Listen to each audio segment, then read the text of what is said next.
하나님이 한 사람을 축복하실 때 만남을 통해서 축복하시죠. 인생은 죄악 덩어리이기 때문에 만남을 통해서 우리는 상처를 받습니다. 그러나 또한 그 상처받은 우리의 마음을 치료하시는 하나님의 방법도 만남인 거죠.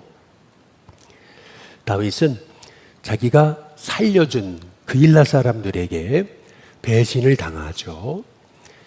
그러나 그 아픈 상처를 하나님은 요나단이라고 하는 신실한 믿음의 친구를 통해서 위로받게 하심으로 또 그 상처를 치료해 주시는 것을 볼 수가 있습니다. 우리는 요나단의 모습을 통해서 우리의 마음을 어루만지시고 또 치료하시는 예수님의 모습을 보게 되는 거죠. 저와 여러분의 인생이 머리둘 곳 없는 우리 인생 속에서 예수님을 생각나게 하는 요나단과 같은 상처받은 자의 마음을 위로하고 치유하는 귀한 인생으로 살아가시기를 주님의 이름으로 축복합니다. 다윗이 10광야 수풀에 있을 때 요나단이 이제 찾아오죠. 실은 요나단이 다윗이 어디에 있는지를 알고 찾아왔다라는 얘기는 사울도 다윗을 찾을 수 있다라고 하는 얘기가 아니겠어요?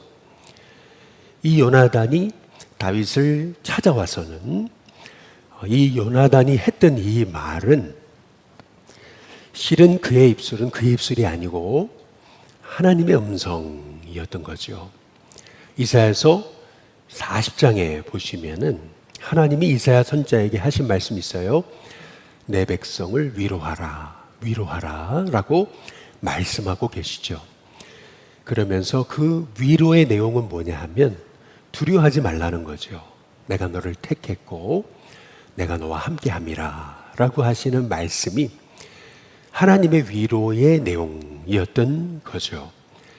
마찬가지로 10광야 수풀에 숨어있던 다윗에게 요나단이 와서 했던 말이 이사야서 40장에서 하나님이 하나님의 백성에게 위로하라라고 하셨던 그 말씀의 내용과 똑같습니다. 오늘 16절에 보면은 사울의 아들 요나단이 일어나 수풀에 들어가서 이렇게 말씀하고 있잖아요. 그냥 성경이 사울의 아들 요나단이 수풀에 들어가서라고 말할 수도 있는데 수풀에 들어가서라는 단어 앞에 일어나라고 말하고 있잖아요. 사실은 필요 없는 말씀입니다. 그런데 일어나라고 하는 것을 강조하고 있잖아요. 이것이 의미하는 것은 무엇입니까? 다윗이 지금 사람에게 실망해서 그의 마음이 머리둘 곳 없을 때, 절망에 있을 때 하나님은 요나단을 일으키신 거죠. 하나님의 사람을 일으키셔서 다윗을 위로하시는 그러한 하나님의 손길을 보여주고 있는 모습이 요나단이 다윗을 찾아간 이런 장면이라는 것을 성경이 우리에게 강조하고 있는 것입니다. 위로받을 곳 없는 이 세상 속에서 우리가 할 일은 요나단과 같은 역할입니다. 사람에게 상처받고 머리둘 곳 없는 것이 우리 인생인데 요나단과 같이 예수님이 생각나게 하는 그런 하나님의 종으로 살아갈 수 있는 저와 여러분이 되시길 주님의 이름으로 축복합니다. 이 요나단이 했던 행동은 뭐냐 하면은 다윗에게 이르러 그에게 하나님을 힘있게 의지하게 했다라고 하는 것입니다. 어떻게 하나님을 힘있게 의지하게 했냐면은 17절에 보니까 곧 요나단이 그에게 말하잖아요. 두려워하지 말아라 라고 이렇게 말씀하고 있습니다. 그러면서 이 요나단이 다윗에게 했던 말은 사울의 손이 내게 미치지 못할 거다. 사울이 너를 해하지 못할 거다. 그리고 뿐만 아니라 너는 이스라엘 왕이 될 것이다. 그리고 나는 네 다음이 될 것이다. 그러면서 이 요나단이 했던 말이 있잖아요. 우리 아버지 사울도 다 알고 있다라고 그렇게 말씀하고 있습니다. 이거는 모두가 아는 거다. 하나님은 너와 함께 하신다. 하나님이 너를 돌보신다. 그러니 두려워하지 말라 라고 했던 이 요나단의 이 위로는 실은 하나님이 요나단의 입술을 통해서 다윗에게 말씀하신 거죠. 저와 여러분의 입술이 하나님의 음성을 전하는 통로로 쓰임받게 되시기를 주님의 이름으로 축복합니다. 지금이야말로 다윗이 얼마나 위로가 필요했을까요? 그의 거짓말로 높당의 제사장 85명이 사울에게 죽임을 당하잖아요. 블레셋 아기스에게 머리 둘 곳이 있을까 해서 갔다가 미치광이 행색을 하면서 겨우 살아나잖아요. 외가댁 근거지인 이 모압 땅에 가서 그가 머리를 두려고 했지만 하나님은 거기 있으면 안 된다. 갓 선지자를 통해서 말씀하시잖아요. 그래서 유다 땅으로 헤레스 풀에 있었잖아요. 그런데 하나님의 백성들, 그일라 백성들이 어려움 당한다는 얘기를 듣고 그들을 구원해냈던 거 아니겠어요? 그런데 생명 걸고 그일라 백성들을 구원했는데 생명 걸고 구원한 그 결과는 오히려 사울에게 발각되는 계기가 되지 않습니까? 당연히 생명 걸고 그일라 백성 구원해 줬는데 그들이 다윗을 지켜줬어야죠.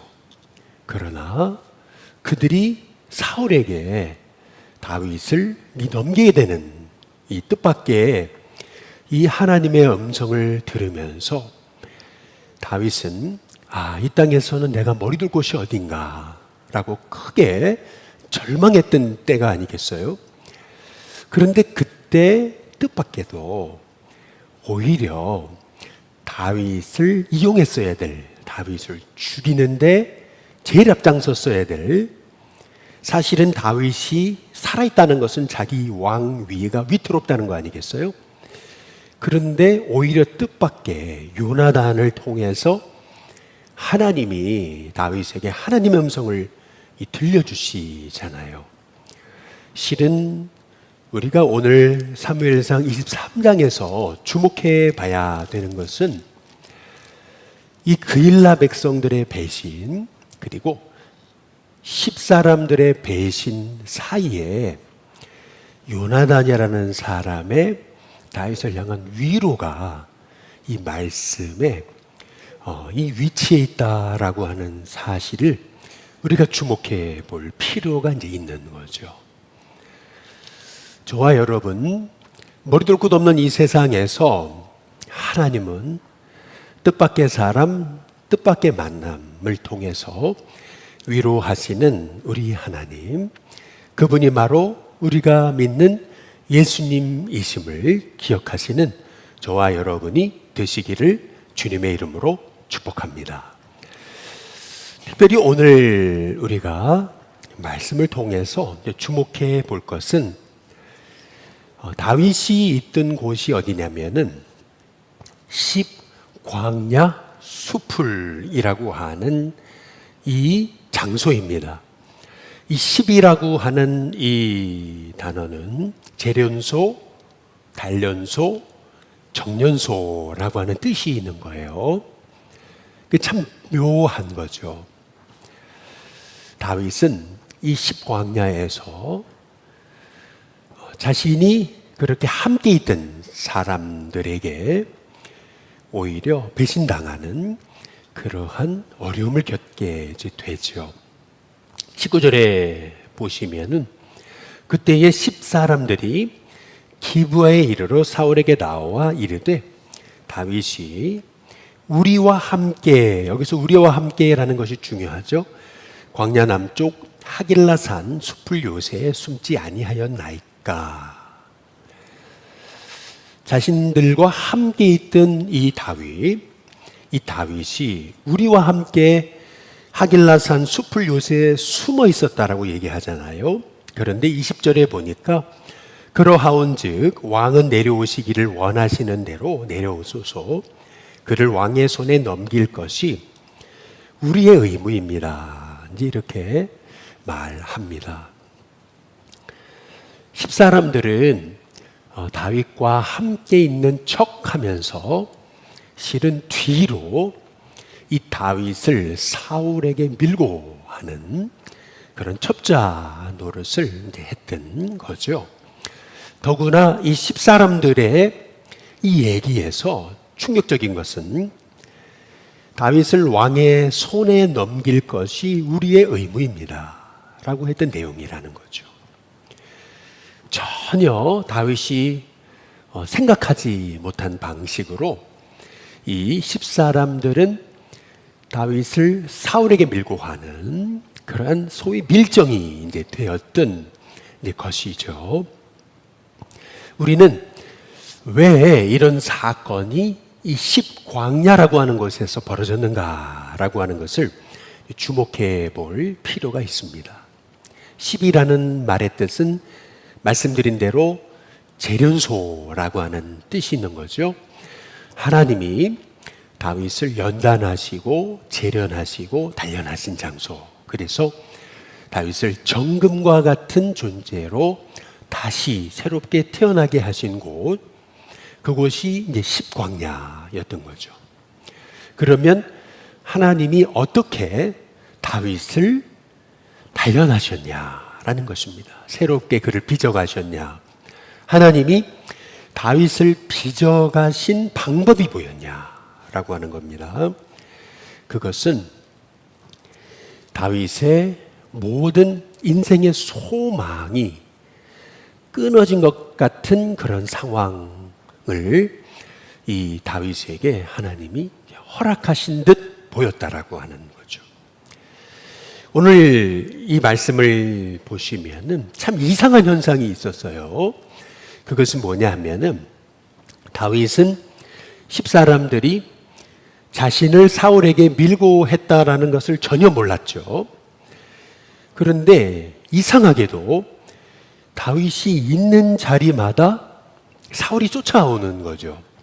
먼저는 십광야 수풀에 있을 때 요나단이 찾아왔잖아요.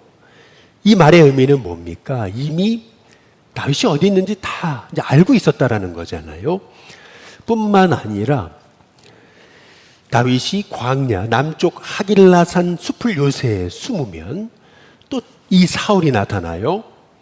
또 본거지를 옮기잖아요. 광야 남쪽 마흔 광야 아라바에 있을 때 또 사울이 그곳으로 쫓아와요. 그래서 다윗은 마흔 황무지로 또 옮겨요. 그런데 거기에 또 쫓아옵니다. 결국에는 어떻게 이제 되는 거죠? 26절에 보면은 이렇게 얘기하죠. 사울이 산 이쪽으로 가매 다윗과 그의 사람들은 산 저쪽으로 가며 다윗이 사울을 두려워하여 급히 피하려 하였으니 이는 사울과 그의 사람들이 다윗과 그의 사람들을 애워싸고 이렇게 말하죠. 잡으려 함이었더라 라고 말씀하고 있어요. 다윗은 몰랐어요. 이 십사람들이 이 다윗을 사울에게 밀고 하는 사람이라는 것을. 근데 이상하게도 십광야 수풀에 있으면 거기로, 또 광야 남쪽 하길라산 숲을 요새에 있으면 또 그쪽으로, 그리고 광야 남쪽 마온 광야 아라바에 있으면 또 그쪽으로, 그리고 마온 황무지에 있으면 또 그쪽으로, 이 계속 꼭 GPS가 있는 것처럼 이 사울이 계속 가는 곳마다 쫓아오는 거죠. 결국에는 어떻게 됐냐면 두 바위 사이에 지금 다윗과 사울이 딱 서로 마주보게 된 거죠. 이게 산이라고 표현되어 있지만 여기 28절에 보면 그곳이 셀라 하마누곳이라고 그래요. 셀라하마누굿이라는 말의 뜻은 분리하는 바위다 이렇게 말하잖아요. 이 말의 의미가 무엇이죠? 이쪽 언덕, 바위 언덕, 이쪽 바위 언덕을 사이에 두고 두 사람이 서로 마주보고 있었다라고 하는 것을 의미하는 거죠. 다시 말해서 다윗은 이제 사울이 그를 애워싸면은 더 이상 도망칠 곳이 없는 막다른 골목에 처하게 됐음을 성경이 말하고 있는 겁니다. 이제 더 이상 어떻게 다윗이 도망칠 방법이 없었어요. 완전히 끝으로 몰린 겁니다. 완전히 이제 이제 끝났구나. 이제 사울에게 붙잡혀 죽임 당하겠구나. 이제 완전히 다윗이 끝으로 완전히 절망으로 몰려진 거죠. 여기서 우리가 주목해 봐야 되는 것이 있어요. 하나님이 다윗을 어떻게 단련하셨는가라는 것입니다. 이 십이라고 하는 것이 재련소라고 하는 뜻이 있다라는 것은 이게 엄청난 영적인 의미가 있는 거죠. 어떻게 하나님이 다윗을 단련해 가셨는가라고 하는 것을 우리는 이 십광야에서 벌어진 사건을 통해 주목해 봐야 된다라는 것입니다. 요셉이 이 애굽으로 노예로 팔려가서 보디발의 집에서 최선을 다했지만 누명을 쓰고 감옥에 들어갔잖아요. 거기서도 최선을 다했지만 그러나 술 맡은 관원장이 요셉을 잊어버리잖아요. 2년 동안 말이죠. 그 2년 동안 요셉이 할 수 있는 게 아무것도 없었습니다. 그런데 그때 하나님은 바로의 꿈에 개입하시잖아요. 그래서 꿈을 꾸게 하시고 그래서 꿈을 해석하지 못하게 하셔서 술 맡은 관원장에게 요셉을 기억나게 하셨던 거잖아요. 요셉의 인생에서 이제 내 인생은 더 이상 소망이 없구나 라고 생각됐던 그때에 하나님은 바로의 꿈에 개입하셨던 거죠. 뿐만 아니라 하나님이 40년간 광야에 있던 모세를 부르셔가지고 그를 이스라엘 백성에 보내시잖아요. 그래서 얼마나 애를 썼습니까? 바로가 이스라엘 백성을 보내지 않아서 10번의 재앙이 있기까지 얼마나 고생을 많이 했어요. 드디어 6월절 사건을 통해서 바로가 기브업을 하고 백성을 보냈잖아요. 근데 백성을 보내기가 무섭게 바로 앞에 홍해가 딱 그들을 가로막고 있잖아요. 백성들은 원망하죠. 왜 우리를 이곳으로 인도해서 바로 여기서 죽게 하느냐. 그런데 뒤에서는 이 애국 군대들이 쫓아오잖아요. 완전 사면초가입니다. 이제 내가 할 수 있는 게 없구나. 완전 절망하잖아요. 근데 그때 하나님께서는 내가 할 수 있는 게 아무것도 없다라고 하는 그 절망의 순간에 하나님은 이 이스라엘 백성 모세에게 개입을 하시잖아요. 그게 홍해가 열려지게 됐던 거죠. 마찬가지로 다윗도 지금 이 마온 황무지, 이 셀라하마누것에서 이제는 내 인생 끝났구나. 바로 코앞에 이 분리하는 이 언덕 바위 위에 이 사울과 같이 눈을 마주치고 있는 겁니다. 그래서 26절이 말하고 있는 것은 다윗이 사울을 두려워하여 급히 피하려 하였으니 라고 이렇게 말씀하고 있지 않아요? 지금 피하려고 했지만 사울이 다윗을 쫙 에워싸기 시작했던 거죠. 이제 끝난 겁니다. 사실은 다윗이 할 수 있는 일이 전혀 없었던 겁니다. 이제 끝났구나. 이제 끝이지 라고 생각되는 그 순간 놀라운 일이 이제 벌어지게 됐던 거죠. 그게 27절에 이제 말씀인 겁니다. 우리 함께 같이 한번 읽어보시죠. 함께 읽습니다. 시작. 전령이 사울에게 와서 이르되 급히 오소서. 블레셋 사람들이 땅을 침노하나이다. 지금 다윗은 이제 끝이다 라고 생각하는 순간 놀랍게도 저 예루살렘 쪽에 저 유다 쪽에 전령이 사울에게 급히 찾아오더니 했던 말이 블레셋이 지금 전면전 공격을 시작했습니다. 급히 오셔야 됩니다. 라고 하는 그런 전가를 전달하잖아요.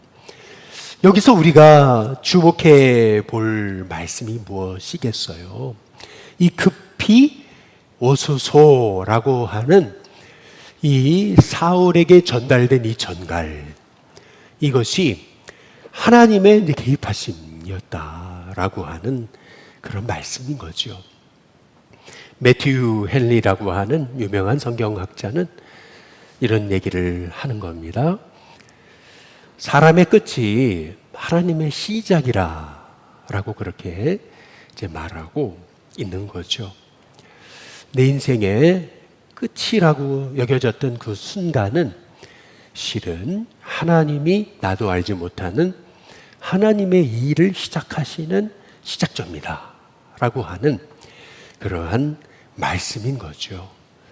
실은 다윗은 이제 더 이상 의지할 데가 없었습니다. 그 누구도, 그 어떤 군사력도, 그 어떤 사람도 아무것도 의지할 것이 없었습니다. 이제 내 생명은 끝난 거구나. 이제 나에겐 소망이 없구나 라고 여겨질 순간이었습니다. 그런데 그때 하나님 개입하시잖아요. 오늘 말씀을 통해서 하나님이 다윗을 연단하시고 재련하신 방법은 오직 우리가 다른 것을 의지하는 것이 아니라 하나님만 의지하게 하시는 것, 그것이 하나님의 재련 방법이고 하나님의 연단 방법이라고 하는 사실을 오늘 말씀을 통해서 우리가 깨닫게 되는 것입니다. 저와 여러분의 인생 속에서 이제 끝이구나, 이제 더 이상 소망이 없구나, 이제는 모든 게 다 무너졌구나 라고 생각되는 그 순간이 오히려 하나님이 나를 새롭게 하시려고 연단하시는 하나님의 그 보이지 않는 손길임을 기억할 때 나의 인생의 끝은 하나님의 시작임을 우리가 믿고 나의 삶의 끝이라고 여겨지는 그 순간에 내 삶의 전부를 하나님께 맡길 수 있는 하나님의 종이 돼서 시편의 54편의 4절에 보면 여기 십광야에서 이 다윗이 이 어려움 중에 하나님께 고백하는 그 고백이 있어요. 그는 이렇게 고백합니다. 하나님은 나를 돕는 이시며 주께서는 내 생명을 붙들어 주시는 분이십니다. 이 고백이 저와 여러분의 고백이 될 수 있는 은혜가 있게 되시기를 주님의 이름으로 축복합니다.